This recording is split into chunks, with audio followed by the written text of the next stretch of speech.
Hi babe, congrats. Well, I'm surprised kasi I'm rewarded for this kind of hair spa and what do you call this? Hair scalp treatment with scalp cure. So this is a new friend here in QC. Add nyo na lang ako ha. Hello and Joy. Ang galing mag-massage ng staff na to. So this is the Aztec. Tama-tama sa babaeng ibang asta kagaya ko. Maldita kasi ko. So, yun.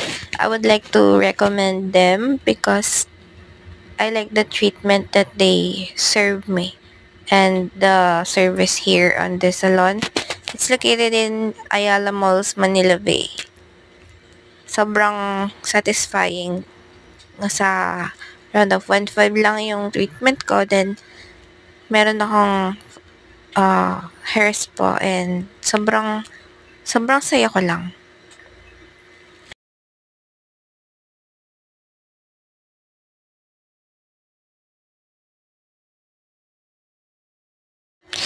Again guys, if you want to know me better, I can also become your event organizer time to time, just like my page at Lyris Artwork event, and subscribe to this channel of Lyris Artist and simply follow my accounts or add me Lyra Labosada, mostly on my fan made.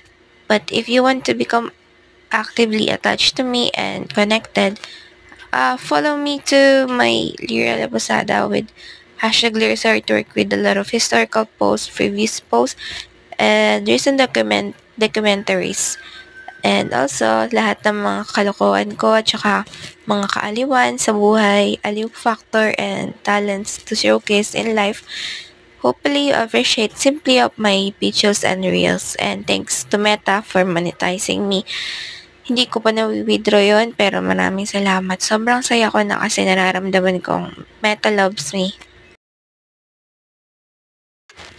Hindi ako mahilig magpasalon, hindi rin ako mahilig magpaganda.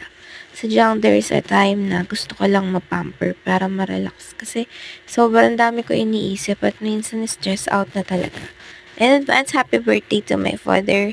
Nagpadala ko ng sumpia. Pasensya ka na sa nakayanan ko. I love you, Tats. And to my friends here and actors and actresses na nakilala ko, sana maalala nyo rin ako sa mga projects. At kila Direk, hello po.